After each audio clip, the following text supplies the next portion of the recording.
السلام علیکم ورحمت الله. د الله رب العزت کتاب یو انتهایی معجز کتاب، ډیر عجیبه.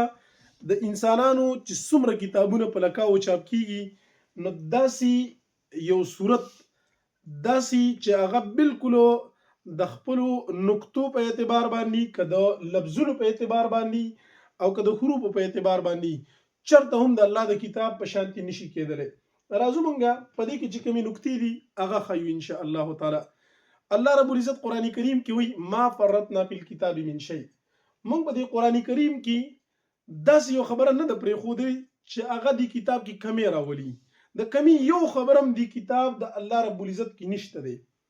دلته کې چې دی نو یو لفظ راځي دی ته تاسو ګورئ، دې ته سورة الکوثر وی. دا چې دی ونحر، نهر چې دی، نهر یوم النحر چې دی، تاسو هغه لسمې ورځې ته د ذوالحجې وایي. چې کومه 10 ذوالحجه ده، نو هغې ته ویل کېږي یوم النحر. یوم النحر دا به شي هغه ورځ د نحر چې الاله قرباني په هغې کې کېږي. قرآن کریم کې دلته کې د نحر حکم راغلی چې تاسو قرباني وکئ. موږ ډایرکټ وایو چې دا لسمه د ذوالحجې ده.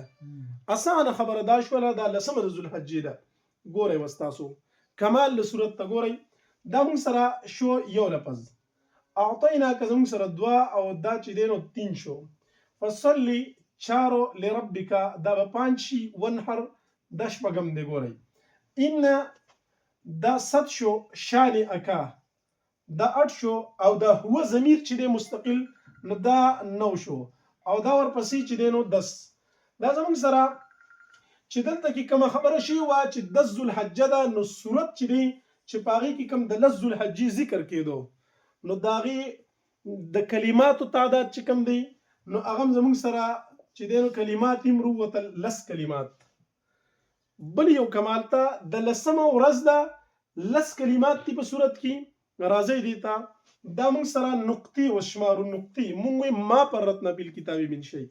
په دې کتاب کې موږ نقطه چې دی د هغې په رقم نه دی راوستلی.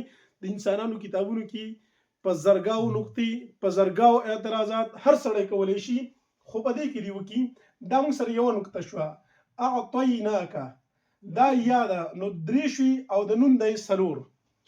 الکوثر کې چې کوم راغلي دي 3 دا دي ورسره، نو 4 او 3 دا 9 شوي. 9 سره دا فا چې کوم راغلي دا ټکې نقطه، دا 8. دا ورسره په با چې کوم راغلي دا 9. ونحر د نهر نقطه چې ده هغه زموږ سره راغلي ده. چې کوم نقطې چې زموږ سره راغلي دي هغه تر دې ځای زموږ سره 10 شولي. دا زموږ سره نقطې چې دي نو هغه 10 راغلي. دې کې اوس تاسو الیفونه وشمارئ. دا زموږ سره یو الف 2 شو، ورپسې چې دی نو 3، او دا چې دی 4. دا الف صغیره چې کوم تاسو ته کړه زبر وای، دا الف سکنی حسابي، نو 4 شو. دا زموږ سره 5، او چې ورپسې دا 7 8، او دا زموږ سره 9. الابتر کې دا بل 10. زموږ سره چې کوم د الفونو تعداد دلته کې راغی، تعداد الالف، نو دا به زموږ سره چې شي نو هغه 10 شو. نو دا د قرآن کریم اعجاز دی، معجزه ده. د دنیا د خلکو ټول کتابونه ولټوه، داسې نقطې کې نشي راتللی.